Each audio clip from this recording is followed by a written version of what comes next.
अस्सलाम वालेकुम स्टूडेंट, मेरी आवाज वालेकुम अस्सलाम। ठीक है।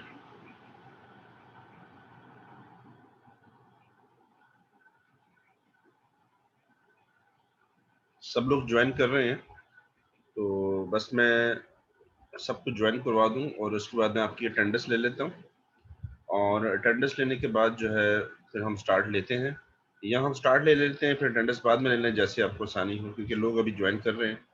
और इस इशू ये हो रहा था कि थोड़ा सा मैं जल्दी क्लास स्टार्ट कर रहा था, शायद इस वजह से लोग नहीं आ रहे थे। तो अब तो 10 o'clock मैंने क्लास स्टार्ट की है। तो इसमें जो लोग नींद का इशू होता है वो सही हो जाना चाहिए कि लोग उठ नहीं पाते हैं। वैसे आमतौर पे आप लोग जब फिजिकल क्लासेस लेते हैं तो यूनिवर्सिटी जल्दी आते हैं ना, तो मेरे ख्याल में 9 बजे क्लास भी अगर हो तो वो भी आप अगर जब आप क्लास फिजिकल आते हैं तो सुबह 7 बजे उठते होंगे, यूनिवर्सिटी आते होंगे या सुबह 6 बजे उठते होंगे। तो ये थोड़ा एक्सक्यूज था स्टूडेंट का, इसलिए मैंने थोड़ा सा लेट कर ली ताकि अटेंडेंस हमारी ज़्यादा हो।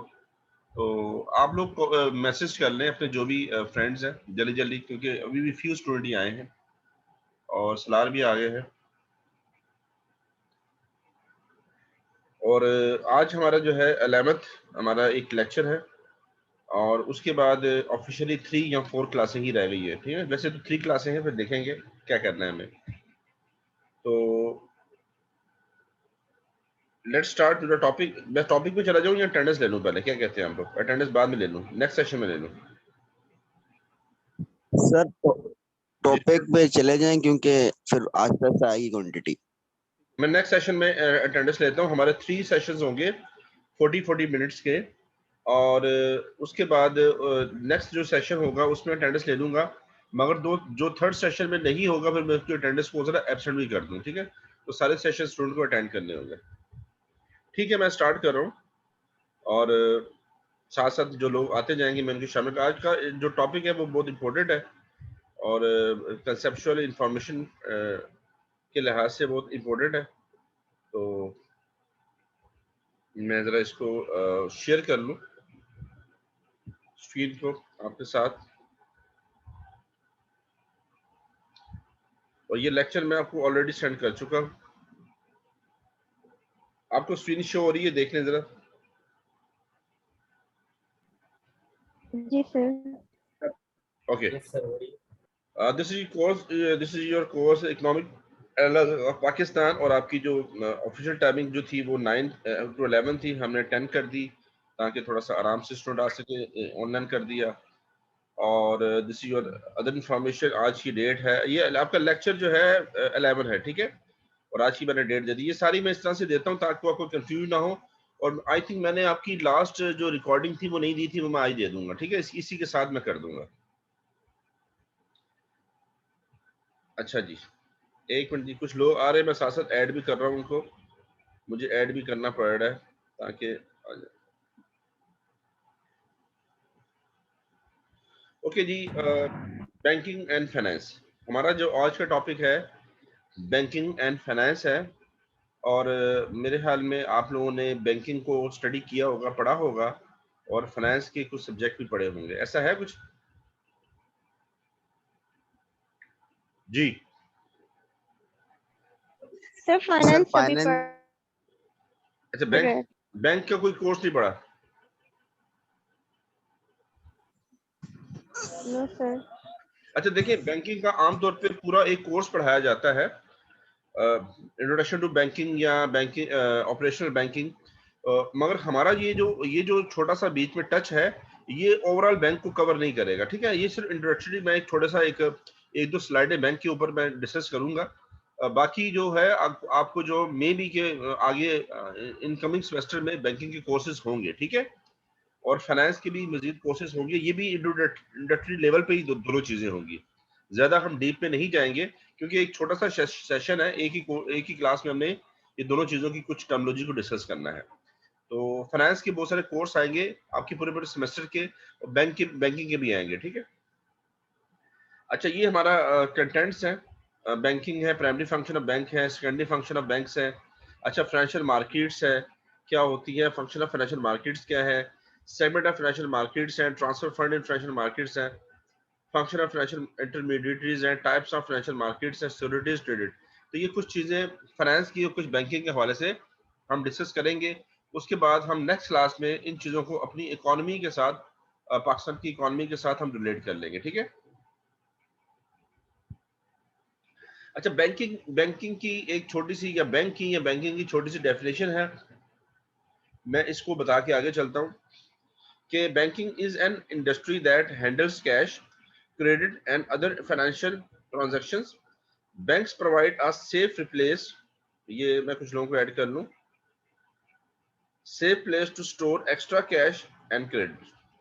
They offer saving accounts, certificate of deposits and checking accounts. Banks use these deposits to make loans.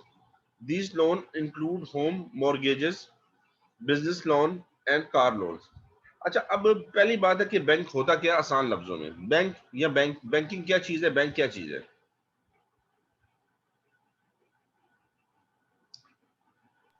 Sir ji, bank का मतलब होता है, सर बैंक का मतलब होता है मजमुआ, मतलब जहाँ पे अक्यूमुलेशंस पड़ा हुआ हो किसी भी चीज का। नहीं ये तो, और क्या बात हुई, और मजीद? सर बैंकर था किलने, वो कहता था बैंक वो इदारा है जो जर पे लेन देन करता है। ऐसे तो बहुत सारे लोग लेन देन करते हैं ना। एक दुकानदार है, वो भी लेन देन करता है, तो वो भी क्या बैंक होगा? आप भी अपने दोस्तों के साथ लेन देन करते हैं, क्या भी बैंक है क्या? जी, एनी सर फाइनेंशियल ट्रांजैक्शंस होती हैं। फाइनेंशियल ट्रांजैक्शन तो हर इदारे में होती है, आपकी यूनिवर्सिटी में भी होती है, आपके घर में भी फाइनेंशियल ट्रांजैक्शंस होती हैं, आपकी मोहल्ले की दुकान में भी फाइनेंशियल ट्रांजैक्शन होती है ना। फाइनेंशियल ट्रांजैक्शन क्या होती है कि आपने कोई भी चीज, कोई डील की है, उसके ऊपर, कैश के ऊपर, पैसे के ऊपर, मनी ट्रांजैक्शन हुई है, यानी कोई चीज लेन देन की है आपने, उसमें आपने करेंसी को इन्वॉल्व किया है, मनी को इन्वॉल्व किया है। फाइनेंशियल ट्रांजैक्शन का मतलब ये है ना। जी, सर बैंक वो इदारा है जो लोगों को तामीराती मकासद के लिए कर्जे भी देता है और उनकी रोजमर्रा जिंदगी में उनके मामलात में आसानी के लिए उनका अकाउंटेंट बन के रोल पेश करता है। अगर मैं आपको कर्जे देता हूँ कि आप अपना घर बना लें, मैं आपका भाई हूँ, दोस्त हूँ, कजन हूँ, फादर हूँ, बेटा हूँ, तो मैं बैंक हूँगा?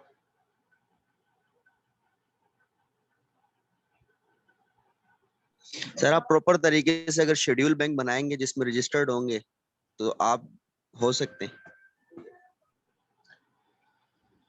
देखो, आप जो कह रहे हैं ना, देखिए आप लोग बैंक गए होंगे, ठीक है, आप में से बहुत सारे लोग बैंक गए होंगे। पहली बात ये करें कि बैंक को वहां से समझें कि आप बैंक गए क्यों थे। अगर आप इंसानी हिस्ट्री देखें, उसकी, मैं हिस्ट्री के बारे में मैं ज्यादा बात नहीं करना चाह रहा हूँ क्योंकि टाइम हमारे पास कम है, हम अब असली टॉपिक से हट जाएंगे। लोगों के पास एक्स्ट्रा पैसे होते थे। आप अगर 50,000 की जॉब करते हो, क्या 50,000 रुपया आप हर महीने खर्च कर लेते हो? आपका कुछ पैसे बच जाते हैं। वो जो पैसे बच जाते हैं आप कहाँ रख सकते हैं? आप अपने घर में रखते हैं। जब आप अपने घर में रखते हैं तो वहां कई दफा सेव नहीं होते। तो बैंक ये कहता है कि आपके पास जो सरप्लस मनी है, एक्स्ट्रा जो पैसे हैं, वो मेरे पास रखवा दो, ठीक है। ये देखें जी नेक्स्ट स्लाइड में कि बैंक के दो फंक्शंस होते हैं। वो कहता है कि एक्सेप्टिंग डिपॉजिट, मेरे पास पैसे रखवा दो। सही है, कौन से पैसे रखवा दो? जो आपके पास इजाफी पैसे हों, क्योंकि आपसे गुम हो जाएंगे, कोई छीन लेगा, ठीक है ना, मिसप्लेस हो सकते हैं, आपसे फालतू में लग जाएंगे, मेरे पास रखवा दो, जब चाहिए वो ले लेना। समझ आ रही बात? बैंक कहता है कि मेरे पास अपना एक्स्ट्रा जो आपकी वेल्थ है, जो मनी है, वो मेरे पास रखवा दें और जब चाहिए वो ले लें। सही है जी। एक्सेप्टिंग डिपॉजिट्स, बैंक कहता है मेरे पास डिपॉजिट रखवा लें। हमें फायदा क्या होगा भाई? हमें क्या फायदा होगा? सलाम, नेहा? सर वो हमें मार्कअप देंगे क्योंकि ये दोनों फंक्शन दोनों जुड़े हुए हैं। रिसीविंग डिपॉजिट्स अगर करता रहो और एडवांसिंग लोन ना करे तो फिर काम नहीं चल सकता, दोनों चेन है ये। हमजा हमजा हमजा हमजा अगर बैंक के पास हम पैसे रखवाते हैं तो हमें वैसे क्या फायदा होगा इंटरेस्ट के अलावा?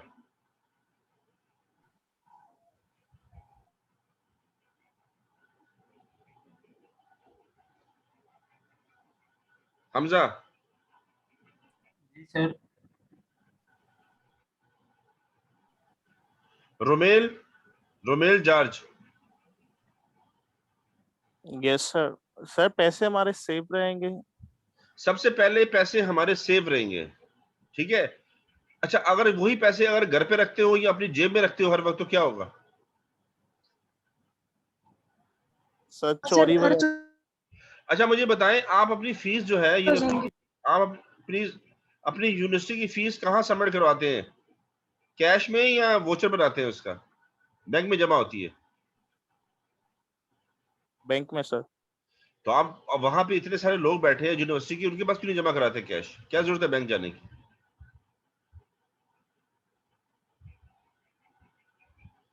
रुकैया रुकैया से सर? बात कर रहा हूँ, रुकैया से बात कर रहा हूँ। रुकैया, हमारे पैसे जो हैं हम डायरेक्ट जाके फीस के पैसे यूनिवर्सिटी में क्यों नहीं कहीं जमा कराते काउंटर पे? बैंक में क्यों कराते हैं? इतने सारे लोग बैठे हैं ना यूनिवर्सिटी वाले।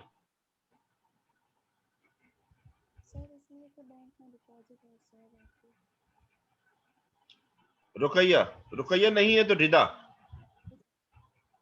रिदा रिदा है? लोगों ने ज्वाइन किया है अभी तक है नहीं, ये क्या बात है? सर है, उसकी आवाज कम आ रही रिदा की। मुदस्सिर मुदस्सिर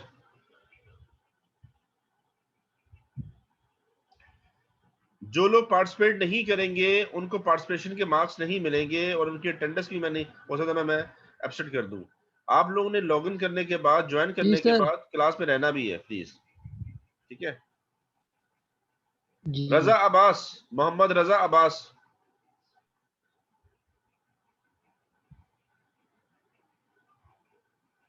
मोहम्मद उसामा। जी सर। मोहम्मद उसामा। सर एक तरह की मतलब जी जी जी सर। बोले आपने सर एक तरह की मतलब हमारी एक जी जी सर, मतलब सर एक तरह की सिक्योरिटी देता है मतलब बैंक हमें, और एक ऐसा इदारा है मतलब जिसके थ्रू। देखिए, अगर आपकी यूनिवर्सिटी आपसे डायरेक्ट कैश रिसीव करेगी तो कैश मिसप्लेस हो सकता है, चोरी हो सकता है, आगे भी जो हो सकता है। तो आपकी यूनिवर्सिटी करती क्या है कि वो जस्ट वोचर इशू करती है और हर स्टूडेंट की जो फीस होती है और वो जाके उस वोचर के अगेंस्ट जाके बैंक में सबमिट करवाता है, तो बैंक यूनिवर्सिटी के अकाउंट में पैसे ट्रांसफर कर देता है। वही पैसा सारा इकट्ठा होता है यूनिवर्सिटी अकाउंट से। इसी तरह यूनिवर्सिटी जब अपने टीचर्स को सैलरी देती है या कोई खर्चा करती है तो वो चेक के थ्रू करती है, तो वहां से उसी अकाउंट से पैसे वहां से माइनस हो जाते हैं। तो इसी तरह से सिस्टम चलता है। उससे क्या होता है कि आपका जो मनी है, आपकी जो कैश है, वो बहुत ज्यादा सिक्योर रहता है, ठीक है। तो ये रीजंस है। तो आपको पता है कि जब दुनिया लोगों ने अपनी जो अगर आज से 1000 साल पहले या 2000 साल पहले भी इस तरह के प्रॉब्लम होते थे, तो लोग अगर कहीं पे मूव करते थे, अगर आपको कहीं मूव करना है 2 महीने 3 महीने के लिए किसी और शहर जाना है, किसी की शादी में जाना है या किसी और जगह जाना है, तो आप करते क्या थे जी? नेहा कुछ कहना चाहती है जी। नेहा, अच्छा, तो आपने कहीं सर जाना है? रिक्वेस्ट एक्सेप्ट कर लें, हाँ? कुछ स्टूडेंट्स आ रहे हैं, रिक्वेस्ट एक्सेप्ट कर लें, स्टूडेंट कुछ आ रहे हैं।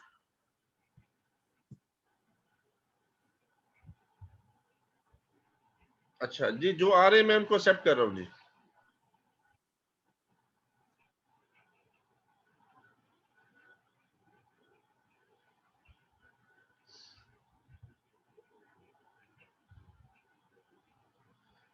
अच्छा, आपने देखा होगा कि जमीन खोदी और उसमें से कुछ सोना निकला आया, ठीक है। तो ये सोना कहाँ से निकलता था? देखिए, लोग पहले 1000 साल पहले, 2000 साल पहले कहीं मूव करते थे तो वो अपनी वैल्यूएबल चीजें जमीन में दबा देते थे, गड़ा खोदते थे वहां, क्योंकि उनको उस वक्त बैंक्स नहीं होते थे। तो इस तरह से बैंकिंग का कंसेप्ट आया है, ठीक है। तो खैर हम उस पर ज़रा उसकी हिस्ट्री में भी नहीं जाते हैं। तो यहाँ पे जो डिपॉजिट्स होते हैं वो उसकी कुछ काइंड्स हैं, करंट अकाउंट डिपॉजिट्स हैं और फिक्स डिपॉजिट्स हैं या सेविंग डिपॉजिट्स होते हैं, ठीक है ना। जब आप अकाउंट्स ओपन करने जाते हैं तो आपके पास डिफरेंट तरह के वहाँ पे ऑप्शंस होते हैं। तो हम ज़रा डिटेल में नहीं जाते हैं, और कोई क्वेश्चन तो कर लीजिएगा। अच्छा, उसके बाद जो बैंक बैंक को क्या फ़ायदा होता है इससे? अगर बैंक हमारे पैसे रखता है और हमें उस पे आपने कहा कि इंटरेस्ट भी देता है, और बैंक ने एक बिल्डिंग भी रेंट पे ली है या परचेज की है, लोगों को सैलरीज भी दे रहा है अपने, तो बैंक को क्या मिला इससे? बैंक को क्या फायदा? सर वही पैसे लोगों को उधार पे देता है। सर कुछ चार्जेस भी हमसे काटता होगा उसके थ्रू, और हम वो पैसा सारा सर्कुलेट होता है, मतलब हमसे लेके किसी और को दिया, इस तरह उससे उधार लेके। देना सर। ठीक है। अच्छा देखिए, बैंक करता क्या है कि बैंक उधार देता है, सही कहा। अब थोड़ा सा मैं इसको एलिब्रेट करता हूँ कि बैंक क्या करता है, सब लोगों से पैसे ले लेता है। अगर मिसाल के तौर पर बैंक के पास आ गए 10 करोड़ रुपया, अब वो 10 करोड़ रुपया बैंक ने के पास जो पैसे हैं वो बैंक के अपने नहीं है, वो लोगों के पैसे हैं, और वो लोग किसी वक्त भी आके उससे ले सकते हैं। तो बैंक करता क्या है, एक एवरेज निकालता है कि अगर लोग रोजाना मुझसे पैसे तो लेने आते हैं थोड़े थोड़े, 50-60 लाख रुपया रोजाना लेने आते हैं, और 50-60 लाख ही लोग डिपॉजिट भी कर देते हैं, तो मेरे पास हर वक्त एवरेज जो है वो 9 करोड़ रुपया, 10 करोड़ के लोगों ने पैसे रखे हुए हैं मेरे पास, मगर आमतौर पे 9 करोड़ जो है वो मेरे पास हर वक्त पड़ा होता है। तो क्यों ना मैं इन 9 करोड़ में से 7-8 करोड़ कहीं इन्वेस्ट कर दूं। तो बैंक करता क्या है कि कुछ पैसे रख के जैसे 10 करोड़ बैंक के पास है लोगों के, 2-3 करोड़ रुपया साइड पे करके कि चलो जी ये लोगों को की कभी वो आते हैं और उनको चाहिए होंगे तो हम उनको दे देंगे वापस, ठीक है ना, सर्कुलेशन मनी के लिए। मगर बाकी जो 7 करोड़ है, 8 करोड़ है, 6 करोड़ है, इसको कहीं इन्वेस्ट करते हैं। तो बैंक सबसे पहले करता क्या है, वो लोन देता है। आपको लोन चाहिए, एजुकेशन के लिए लोन चाहिए, आपको घर के लिए लोन चाहिए जो मुझे बताया गया था, आपको गाड़ी लेनी है तो बैंक आपको गाड़ी देगा, घर बना के देगा, ठीक है ना। आपको बिजनेस के लिए पैसा चाहिए तो बैंक देगा, तो उस पर वो बैंक देता है मार्कअप, इंटरेस्ट लेता है। तो आमतौर पे जैसे यहाँ लिखा हुआ है कि सेविंग डिपॉजिट्स है, तो सेविंग डिपॉजिट्स का मतलब यहाँ ये होता है कि बैंक कहता है कि आप मेरे पास पैसा रखवाएं 5 साल के लिए, 4 साल के लिए, और मैं आपको इतने परसेंट जो है मैं आपको इसमें प्रॉफिट दूंगा। अगर बैंक आपको ऑफर करता है कि मैं आपको 8%, 10%, 9%, 7%, 12% ऑफर करता है बैंक कि मेरे पास पैसा रखवाए, मैं आपको पर एनम दूंगा, पर एनम होता है, इंटरेस्ट कैलकुलेट होता है, तो जो डिपॉजिट करा रहा होता है उसको उससे 2 से 3% ज्यादा देता है। जैसे आप जो पैसे डिपॉजिट करा रहा है उसको अगर वो 8% से ले रहा है, तो जो उससे लोन लेता है उसको 10% पे देगा, ठीक है ना, 2 रुपए 3 रुपए अपने रखेगा। तो इस तरह से बैंक का सिस्टम चलता है, यानी वो लोगों के पैसे लेता है और आगे एडवांसिंग लोन देता है, ठीक है। इसमें डिफरेंट तरह के हैं, कैश क्रेडिट है, डिमांड लोन्स है, शॉर्ट टर्म लोन्स। आमतौर पे शॉर्ट टर्म लोन जो होते हैं वो ज्यादा सिक्योर होते हैं लॉन्ग टर्म से, जो पैसा जल्दी आपका कैश में कन्वर्ट हो जाए, ठीक है। लिक्विडिटी समझते हैं ना आप, लिक्विडिटी। Yes sir. हेलो, कि जितना ज्यादा लिक्विडिटी हो, यस सर। मैं इसको आगे आगे मैं करूंगा। देखिए, आपने अगर 10 साल के लिए, 20 साल के लिए लोन दे दिए बड़े बड़े, तो वो पैसा तो बहुत देर बाद वापस होगा, तो बैंक करता है कि शॉर्ट टर्म लोन दे ताकि फौरी तौर पे पैसा वापस भी आ सके। अगर हमें बैंक को अब ये पैसा वापस करना पड़े जिसका पैसा है, तो उसको जल्दी भी। सर आपकी आवाज कट रही है सर। मेरी आवाज कट रही है? जी सर। अच्छा, मैं इसको ठीक करता हूँ, मैं इसको ठीक, एक मिनट है।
ओके जी स्टूडेंट, थोड़ा सा बेहतर हो गई होगी अभी।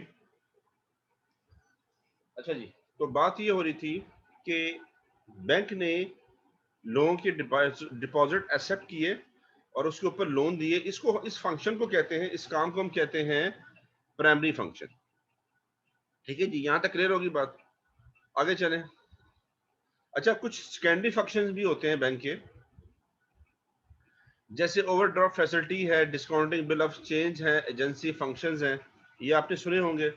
अच्छा, ओवरड्राफ्ट फैसिलिटी क्या होती है कि अगर आपके मतलब पास, सर, हेलो मेरी आवाज आ रही है?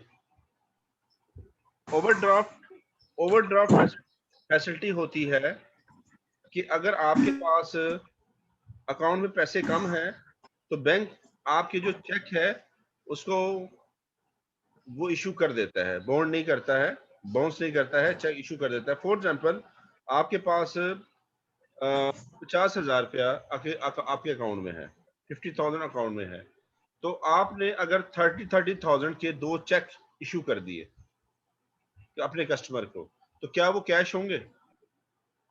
आपके पास 50,000 है और आप 60,000 निकालना चाह रहे हैं, तो ऐसा होगा? हो सकते सर। सर आपकी ओवरड्राफ्ट की लिमिट के ऊपर होगा और अकाउंट के तायुन के ऊपर होगा। अगर वो बिजनेस अकाउंट है तो आपको दे सकते हैं, वो ओवरड्राफ्ट की लिमिट ज्यादा देंगे। इसको कहते हैं ओवरड्राफ्ट। अगर आमतौर पे नहीं होता है, ठीक है, आमतौर पे जितने पैसे आपके अकाउंट में होते हैं उतने निकल सकते हैं, उतने ही चेक इशू हो सकते हैं। अगर आपने फैसिलिटी दी हुई है ओवरड्राफ्ट की, तो फिर बैंक जो है वो एक्स्ट्रा जो अमाउंट जो आपने दिया वो भी इशू कर देगा, मगर उस पर इंटरेस्ट लेगा। अगर आप, बैंक आपको एक्स्ट्रा आपके चेक इशू करेगा जो आपके अकाउंट में पैसे नहीं थे, तो उस ओवरड्राफ्ट फैसिलिटी के ऊपर बैंक आपको चार्ज करेगा। ठीक है, ये ख्याल रखिएगा, इंटरेस्ट लेगा। अच्छा, डिस्काउंटिंग बिल ऑफ एक्सचेंज क्या है?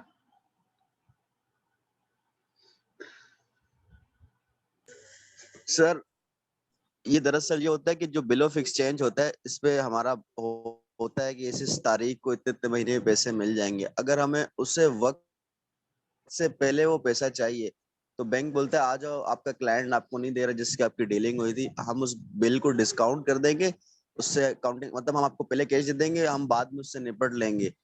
मसलन के अगर आपका पैसा 2 लाख रुपए, तो वो मुझे 1,80,000 दे के साइड पे कर देगा, फिर ऑन द डेट जिसने मेरे पैसे देने थे उससे वो 2 लाख रुपए ले लेगा, इसमें 20,000 बैंक को मिल जाएगा। अच्छा स्टूडेंट, एक बात सुने कि यहाँ पे बार बार सलार ही बात कर रहा है, यहाँ के एक आध स्टूडेंट, मुझे सबका पार्टिसिपेशन चाहिए, ठीक है, और सलार आप किसी और को भी बोलने दें, ठीक है। मैं हमेशा कोशिश करता हूँ कि सब स्टूडेंट जो है पार्टिसिपेट करें। भाई देखिए, आप लोग जो हैं, जो क्लास में अदर स्टूडेंट हैं जो बिल्कुल खामोश हुए होते हैं, आप भी सीखने आए हैं, तो आप क्लास में पार्टिसिपेशन किया करें, और जो 2 लोग मुसलसल बोल रहे होते हैं वो बुरा ना माने, वो दूसरों को भी मौका दे, ठीक है।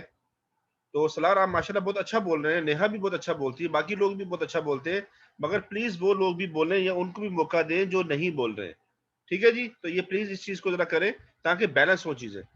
अच्छा, सलार ने ये कहा है, मैं उसमें ऐड कर देता हूँ। देखिए, अगर आप एक 50,000 की फ्रिज लेने जाते हैं सदर में, 50,000 रुपये आपने कैश लिया, जेब में डाला, और आप सदर चले गए, और वहां पता चला कि फ्रिज जो मिल रही है वो तो 60,000 की मिल रही है, 60,000 की मिल रही है, तो वो हम 10,000 क्या करें? तो 10,000 जो है, यहाँ हमारे पास 40,000 थे, यहाँ हमारे पास 30,000 थे, चीज महंगी मिल रही है। तो एक्स्ट्रा पैसे जो होते हैं वो जो दुकानदार होता है वो बैंक से ले लेता है, ठीक है, यानी बैंक जो है वो पे कर देता है हमारे बिहाफ पे, और फिर बाद में बैंक कहता है ठीक है जी, मुझे 2 महीने बाद 3 महीने बाद आप पेमेंट कर दीजिएगा, और बैंक उस पर इंटरेस्ट लेता है। फॉर एग्जाम्पल, अगर हमारे पास 40,000 थे, 40,000 थे, और फ्रिज कितनी थी? 60,000 की थी, तो 20,000 दुकानदार को कौन पे करेगा? बैंक पे करेगा। मगर वो जो 20,000 है वो बैंक जो है हमसे बाद में 2-3 महीने बाद लेगा, मगर 20 नहीं लेगा, वो हो सकता है 21 ले, 22 ले, 23 ले, थोड़े से पैसे वो इंटरेस्ट के लेगा, ठीक है। अच्छा, एजेंसी फंक्शन भी इस तरह से होता है कि कमर्शियल बैंक जो होते हैं वो किसी की भी बिहाफ पे वो कस्टमर को एज एजेंसी जो है वो सर्विसेज देते हैं।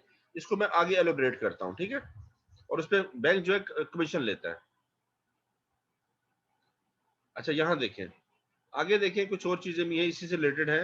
लॉकर सर्विसेज है, जो आपको पता होगा, लॉकर मुहैया किए जाते हैं। अच्छा, हर बैंक हर तरह की सर्विस नहीं देता, जरूरी नहीं है कि आप बोले जी मेरे पास वहां जो बैंक है उसमें ये चीजें नहीं है। अच्छा, लॉकर सर्विसेज है, आपको पता होगा लॉकर अवेलेबल होते हैं कुछ बैंक्स में। ट्रैवलर चेक दिए जाते हैं कि ट्रैवलिंग में वो यूज कर लेते हैं चेक्स वगैरह, ठीक है ना। और लेटर ऑफ क्रेडिट है। अच्छा, लेटर ऑफ क्रेडिट भी आपने पढ़ा होगा, एलसी। जब आप इंपोर्ट एक्सपोर्ट करते हैं या खासतौर पे जब आप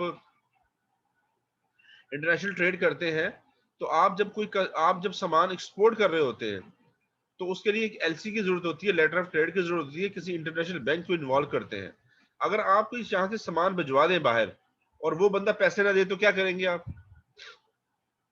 या आप कहीं से सामान मंगवा रहे हैं बाहर से किसी कंट्री से और आप सामान मंगवा लें, उसको पैसे ना दें, तो उसमें क्या होता है, एक बैंक इन्वॉल्व होता है जो बॉर्डर से पैसे ले लेता है और आगे सर उस लेटर लेटर ऑफ के क्रेडिट जरिए इशू पैसे करता दिए है। जाते हैं।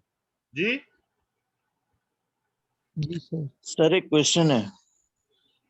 जी जी सर, ये लेटर ऑफ क्रेडिट के जगह वो पे ऑर्डर्स भी चलते हैं ना?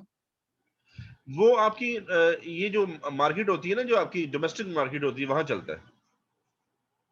मैं इंटरनेशनल ट्रेड की बात कर रहा हूँ। Okay sir. तो आप अगर अमेरिका से किसी बंदे से सामान मंगवा रहे हैं तो पैसे उसको दे ना दें, या उसको भेज रहे हैं तो वो ठीक है ना, आपने भेजा, वो पैसे दे ना दें, तो क्या होगा उसमें? क्या होगा कि एक बैंक बीच में आएगा, इंटरनेशनल बैंक होगा, और वो बंदा जो खरीदने वाला सामान जो खरीदता है वो उस बैंक के पास पैसे जमा करा देता है, और जो बंदा वो बैंक अपने पास पैसे रख लेता है, और जो सामान भेज रहा होता है उसको वो लेटर इशू करता है कि भाई ये सामान आप भेज दो, मैंने पैसे ले लिए हैं। जब वो सामान भेज देता है और उसकी वो शिपमेंट की जो भी डॉक्यूमेंटेशन होती है वो शो करता है, तो उसके अकाउंट में पैसे ट्रांसफर हो जाते हैं और बैंक अपने सर्विस चार्जेस ले लेता है। तो इस तरह से एक लेटर ऑफ क्रेडिट इशू होता है इंटरनेशनल ट्रेड में। Under writing securities, under writing securities क्या होती है? सिक्योरिटीज किसे कहते हैं? सर बॉन्ड वगैरह को, स्टॉक हैं? वगैरह, शेयर्स। जमानत। आगे मैं सिक्योरिटी से बात करूंगा। अंडर राइटिंग सिक्योरिटी का मतलब ये होता है कि अगर कोई बैंक अपने शेयर्स इशू करता है तो कई दफा वो कहता है, किसी बैंक को कहता है कि आप मेरे शेयर इशू करें, ठीक है, या मेरे बॉन्ड इशू करें, तो उसमें उसका बैंक का क्या होता है, ज़ाहिर कमीशन होता है। आप जाते हैं बैंक से जाके वो शेयर खरीद लेते हैं, तो उसमें ये भी होता है कि बैंक अगर वो पूरे के पूरे नहीं खरीद सके, बेच सकेगा, तो बाकी के वो खुद खरीदेगा, ठीक है ना। आपने देखा होगा एडवर्टाइजमेंट, AA मार्केटिंग, फला मार्केटिंग, एक प्रोजेक्ट है, उसकी मार्केटिंग वो कर रहे होते हैं, जैसे कोई शॉपिंग मॉल बन रहा है, तो वो क्या करते हैं, अगर जो वो फ्लैट नहीं बेच पाते हैं वो खुद खरीद लेते हैं। तो बैंक क्या करता है, बैंक कहता है किसी भी कंपनी को कि मैं आपके शेयर सेल करूंगा, और अगर सेल ना कर सका तो मैं खुद परचेज कर लूंगा, ठीक है। अच्छा, कलेक्शन ऑफ स्टेटिक्स है, इस तरह से ये भी कुछ चीजें हैं। तो ये थोड़े से मैंने आपको बैंक के फंक्शन बताए हैं, मेरे ख्याल में काफी होगा आपके लिए, ठीक है जी। तो हमने हल्की सी बैंकिंग की बारे में बात कर ली है। इस पे छोटा सा एक असाइनमेंट आप रख लें बैंकिंग के ऊपर कि बैंक क्या होता है, व्हाट इज बैंक, और उसके प्राइमरी या सेकेंडरी फंक्शंस। अच्छा जी, ये 10 मिनट के बाद आपकी ये जो है ये आपकी क्लास एंड हो जाएगी, और ठीक उसी वक्त मैं इसको दोबारा से ऑन करने की कोशिश करूंगा, ठीक है, आपने कहीं जाना नहीं है। अच्छा, फाइनेंशियल मार्केट क्या है, हम हमारा दूसरा टॉपिक आ गया financial market. Sir stock exchange की तरह। जी अच्छा ठीक है। Financial market refer to a market place where creation and trading of financial assets such as shares, debentures, bond, derivatives, currencies, etc. take place. It plays a crucial role in the allocating limited resources in the countries. कहते हैं financial market वो market है, जैसे आप सब्जी लेने जाते हैं, ठीक है, आप फ्रूट लेने जाते हैं तो आप सब्जी की दुकान पे जाएंगे ना, फ्रूट लेने जाना है तो फ्रूट की दुकान पे जाएंगे। तो फाइनेंशियल मार्केट जो है वहां पे क्या चीज सेल परचेज होती है, वहां पे होता है shares, debentures, bond, derivative, currencies, etc, ठीक है। तो ये होती है जी फाइनेंशियल मार्केट। अच्छा, functions of financial market. Function का मतलब होता है काम। फाइनेंशियल मार्केट क्या काम करती है? A financial market is the market in which financial assets, securities can be purchased or sold.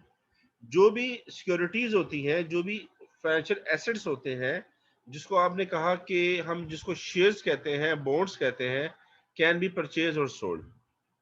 Financial market facilitate transfer of funds from person और business without investment opportunities. Lender savers और surplus units those who have them. Borrower, ये छोड़ दें, ये कुछ terminologies आ रही है। अच्छा मुझे बताएं, what is difference between shares and bonds?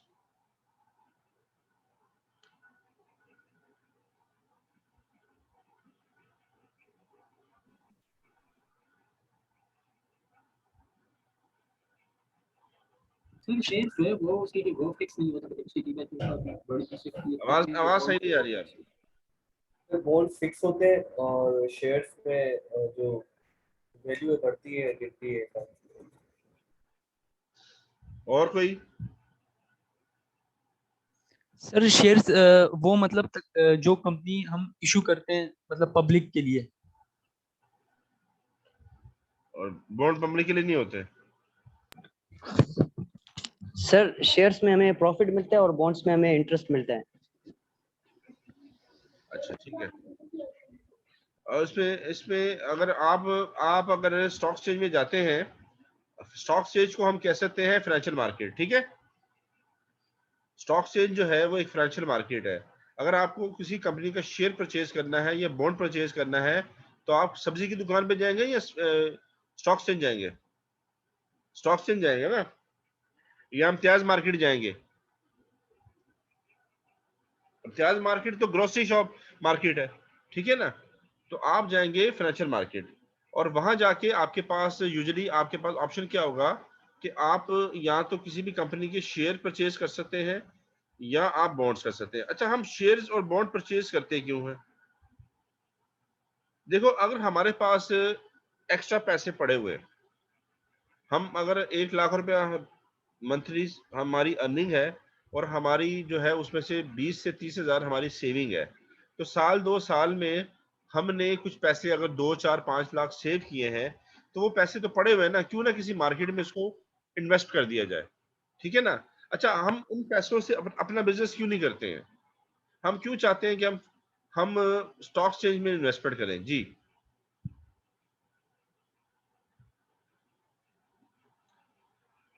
हमारे पास जो एक्स्ट्रा पैसे होते हैं हम वो जाके स्टॉक एक्सचेंज में इन्वेस्टमेंट कर देते हैं, हम उससे अपना कोई बिजनेस क्यों नहीं करते हैं? जी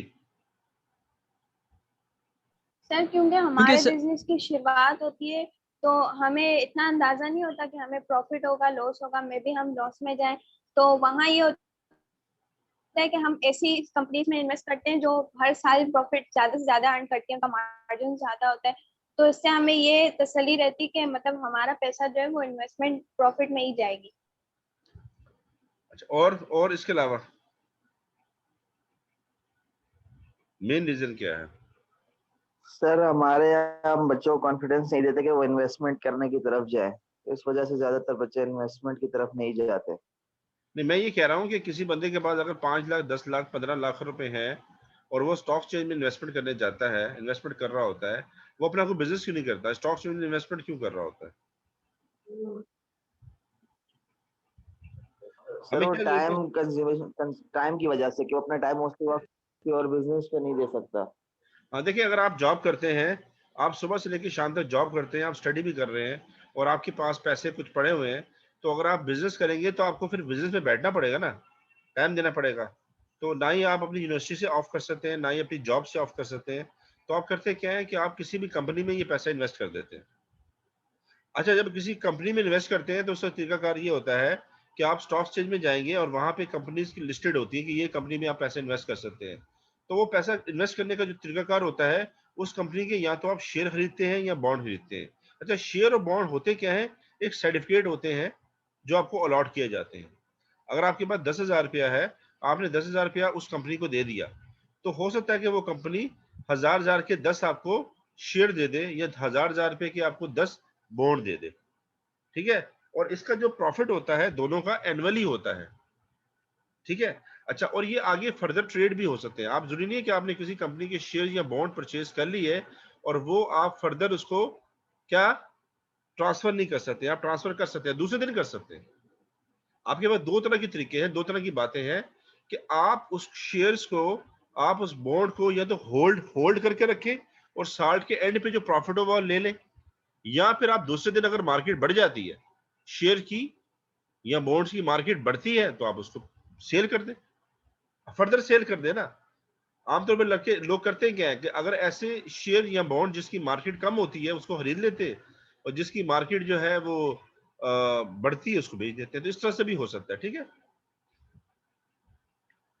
तो ये कैपिटल गेन कहलाता है, इसको हम फाइनेंस में कहते हैं कैपिटल गेन, कि जो आपकी सिक्योरिटी के अंदर जो प्राइस बढ़ती है परचेज की और सेल करने तक की, वो कैपिटल गेन होता है, प्लस आपको प्रॉफिट भी होता है। अच्छा, जो शेयर के ऊपर हमें प्रॉफिट मिलता है उसको क्या कहते हैं? डिविडेंड। Sir premium. उसको डिविडेंड कहते हैं,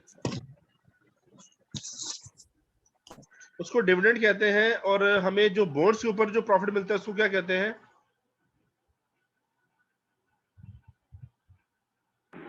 डिवेंचर सर। नहीं, बॉन्ड डिबेंचर एक ही चीज होती है, उसको हम इंटरेस्ट कहते हैं। अच्छा, जब आप इन्वेस्टमेंट करने जाते हैं, आप जब इन्वेस्टमेंट करने जाते हैं तो आप जब किसी भी शेयर में इन्वेस्टमेंट करते हैं तो आपको कंफर्म नहीं होता कि प्रॉफिट कितना मिलेगा, नहीं मिलेगा, ठीक है, क्योंकि आपको शेयर होल्डर को ओनरशिप के राइट मिल जाते हैं। अगर कोई भी बंदा जो किसी भी कंपनी की शेयर परचेज करता है उसको ओनरशिप के राइट्स मिल जाते हैं, ठीक है। मगर जो और उसको फिर ये कहा जाता है कि जो कंपनी प्रॉफिट अर्न करेगी उसका एंड पे आपको हम प्रॉफिट देंगे। आपने पढ़ा होगा ईपीएस, ईपीएस पढ़ा हुआ है आपने, earning per share. Earning per share जो होता है, जो पूरा का पूरा जो आपका प्रॉफिट होता है वो टोटल नंबर ऑफ शेयर पे डिवाइड कर दिए जाते हैं, ठीक है, और वो आपको दिया जाता है ईपीएस।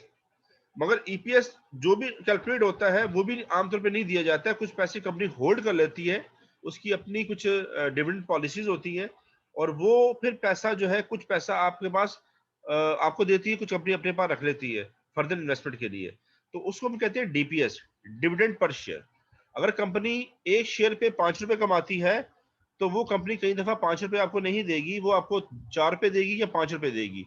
1 रुपए 2 रुपए वो अपने पास होल्ड करती है ताकि फर्दर वो कहीं इन्वेस्ट कर सके, ठीक है। अच्छा जी, किसी वक्त भी आपकी ये एंड हो सकती है, तो मैं दोबारा से ऑन करूंगा, 1 मिनट रह गया है।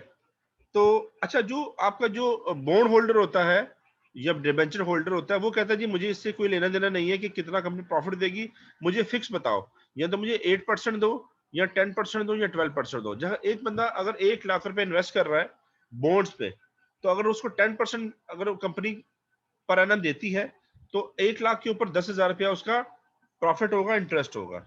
या 8% है तो 8,000 होगा, 7% है तो 7,000 होगा, 12% है तो 12,000 होगा। यानी उसको पूरे उसकी इन्वेस्टमेंट का एक फिक्स इंटरेस्ट दिया जाता है जैसे बैंक देता है। तो बॉन्ड जो है वो फिक्स इंटरेस्ट पे चलता है। मेरा क्वेश्चन ये होगा कि फिर हम बॉन्ड की मार्केट में इन्वेस्टमेंट क्यों कर रहे हैं, फिक्स इंटरेस्ट मिल रहा है, हम फिर बैंक में क्यों नहीं जमा करा रहे पैसे? आपकी जैसे ये खत्म होगी क्लास में दोबारा आ रहा हूँ ये क्वेश्चन लेके कि हमें फिर क्या जरूरत है कि हम बॉन्ड में इन्वेस्टमेंट करें, हम बैंक में पैसा क्यों ना रखवाएं? ये बैंक में रखवाते हैं तो फिर बॉन्ड हमें खरीदने की क्या